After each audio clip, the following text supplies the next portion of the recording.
Hi everyone, Kirsten here. I've got a great workout for you that you can do from home with no equipment whatsoever, just using your own body.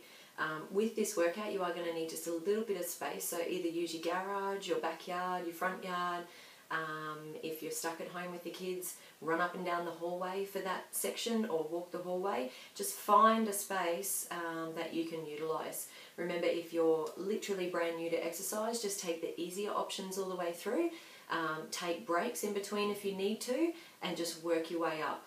A lot of my programs involve multiple rounds, so repeating exercises over and over again to get your heart rate up. If you're newer to this and your fitness level is not great, then just start with completing one round if you can, and then as you get fitter you can complete 2 or 3 rounds of the exercise if that's the goal for the day. There are multiple blocks of activities in this workout. So there's a block of exercises, we do those, repeat those, have a rest. Then we move on to block 2. Different exercises, repeat those, do those, have a rest, and then move on if there is to a block 3. So start with block 1. Make sure if you are new to all of this and you're not sure whether you should be exercising, please get a doctor's clearance. And otherwise, keep in mind that if you're uncomfortable, it's probably working for you. So I hope you enjoy, guys, and good luck. Okay, so block 1, first exercise of 10 is jump squats or squats. Feet shoulder width apart, feet nice and straight. Stick your butt out behind like you're sitting down into an invisible chair. We're going to do that for 30 seconds and then we go into a jog or a sprint. If you absolutely have to, you can power walk if you're physically unable to run. And if you haven't warmed up, do your first jog, sprint or power walk a little bit easier, just to give you a chance to warm up.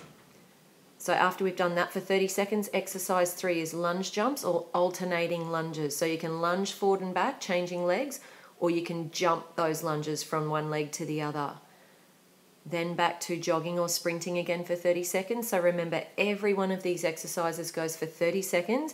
If we can, we're switching as quickly as we can straight from one exercise to the next until we've done 10 in a row.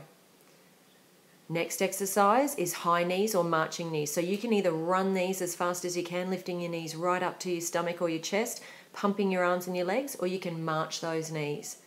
That goes for 30 seconds, then we transition back to your jog or sprint for 30 seconds. So now you should be feeling quite warm. You want to be picking up the pace on those runs so that you're fairly uncomfortable, not absolutely gasping for air, but certainly at a really good steady puff. Then the next move is mountain climbers. So you can do these really quickly, switching feet really fast straight from one leg to the other, or you can march those knees in one at a time. Try and keep your back really flat and your core nice and strong. Then we're going back into the jog or sprint. So this is the second last time for the jog or the sprint. So you should be picking the pace up now, finding it fairly uncomfortable, starting to get a really good puff going, almost breathless but not quite. And then we go into ski jump. So you can jump these really quickly, try and get as much height as you can and really pump your arms like you're skiing, brace your core nice and strong, or you can step them from side to side if you need a low impact version. And then for the last time, this is exercise number 10, jog or sprint. Remember, that's round 1 for block 1, then you want to repeat it 2 or 3 times if you can, if you're really going for a high level of fitness. Then have a 2-minute break. Okay, so hopefully you've got a really good puff going with that big first block of exercises which you've just repeated numerous times. Now if you're up for an extra challenge, we're going to move into block 2 now, which just involves 2 exercises. It's push-ups and using some cones or markers on the ground. If you don't have cones or markers, just use a water bottle or a coffee cup or a pen or a pencil or the dog or the kids or whatever you have. It's just as a visual target. So you're going to shuffle from side to side between those markers, just a few meters apart, as you'll see in the video, and then back to push-ups, back to shuffling side to side, back to push-ups.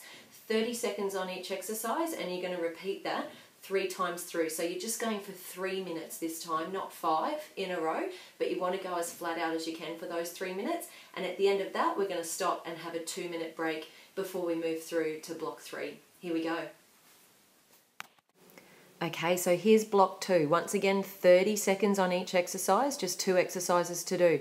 The first thing is these side-side taps, nice and light on your feet, on the balls of your feet, and then squat down and touch the ground on each side. Then we move into push-ups. So if you can do push-ups on your toes, if you can't do them on your toes, then you have an option to do them on your knees, just as you'll see Tara do here. So tilt your hips forward, hands nice and wide, and just lower yourself down from your knees to your chest. Tummy nice and tight, keep your head nice and relaxed and neutral. Once we've done 30 seconds of those, back into your sideline touches for 30 seconds. So try and do these as quickly as you can to your ability. You want your legs to be uncomfortable from all the squatting up and down, and you want to get a really good puff going, so it's challenging your cardiovascular system. Then back into push-ups, either on your toes or once again on your knees. So choose your option there. Hands are wide in both instances, and pretend like you've got a neck brace on. Keep your head and neck very neutral, very relaxed. And here's the third and final round, moving back into those sideline touches. As quickly as you can, really agile and light on your feet. If you ever played netball or basketball, it's a little bit like the drills you used to do in high school. And then back to push-ups for the last time. Abs really tight, back nice and flat, keeping your head really neutral and working the core at the same time. Lower your chest as low as you can go. So if you can't go very far, then just go a couple of inches. Okay, so hopefully you're feeling pretty knackered now. If you're looking to really improve your health and fitness, it's the extra little bits that you do when you're really uncomfortable that actually improve your strength and your health and your fitness, and that's when you start tapping into that stored body fat. So block 3, very similar to block 2, there's 2 exercises. We've actually got a squat hold, so it's like a squat, but instead of moving up and down, you're just going to hold it, and then we're going to work forward and back with the markers instead of side-side. Once again, using your coffee cups or whatever you need instead. If we can, 30 seconds of each exercise, straight back and forth from one to the other till you've done 3 times through. So you're going to repeat each thing 3 times. That'll be a total of 3 minutes. 3 minutes to really boost your heart rate up, and then at the end of that, a 2-minute break. Okay, so here's block 3. 3 minutes of hard work starting with squat holds.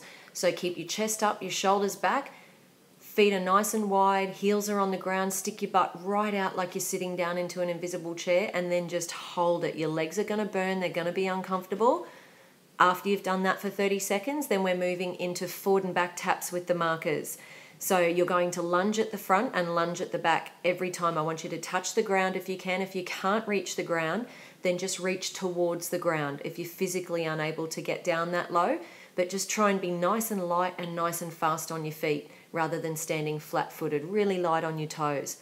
After we've done that for 30 seconds, straight back into your squat holds. Now your legs are going to be burning even more this second time through. It's great for building your strength up. Get as low as you can without dropping your chest down, and try not to look down at the floor. Try and look straight ahead out in front of you. That will keep your head up and your chest up and your shoulders back.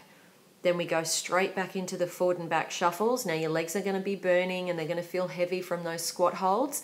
So this is going to start feeling harder for you now, but keep working as quickly as you can. If you're not a great jogger, then just do this as quick as you can. It might be quite slow, and that will still get your heart rate up. Otherwise, if you're fairly athletic, really get up and down as quick as you can. And then third and final round in block 3 is back into that squat hold. If you're really struggling at this point, don't give up. Just come a little bit higher up out of that squat. You'll still really feel it in your legs, but it'll be a level that's just manageable for you. Try really hard not to give up or have a break during that 30 seconds if you can. And then last time, back into the forward and back shuffles. Make sure you, if you can, you tap the ground at the front and the back. And this is just your last chance to get your heart rate right up before we complete today's workout. So you want to be breathless at this point, fairly much gasping for air and feeling like you're really happy for the workout to finish, that you've had a great workout. Congratulations. Well done, guys. That completes today's workout. So if you got through all of it, you had block 1, block 2 and block 3. So 3 different blocks of exercises. And it's probably taken you somewhere between 30 and 40 minutes if you did the entire workout. We've covered strength, endurance, fitness, a little bit of power work, and working the core always as well. So we've incorporated everything into the session there, and I do that usually all the time. I try and work as many muscles as possible and challenge your fitness and your strength at the same time, so that we're toning but we're burning body fat also.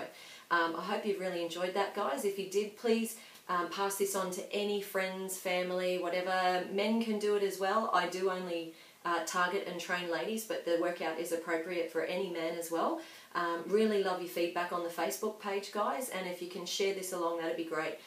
Remember, if you need a doctor's clearance for any of these workouts, please go and grab that. And if you need additional warm-ups or cool-downs during the sessions, please take it. Just for sake of time, I'm not including warm-ups and cool-downs, so that you can skip through that and get straight into the heart of the program. But stretching after a workout is always a great idea. It can help to reduce muscle soreness and help to prevent injuries. And if you're not sure what stretches to do, please get in touch and I can post some extra ones up on the page. So have a great day, guys, and I'll see you next time.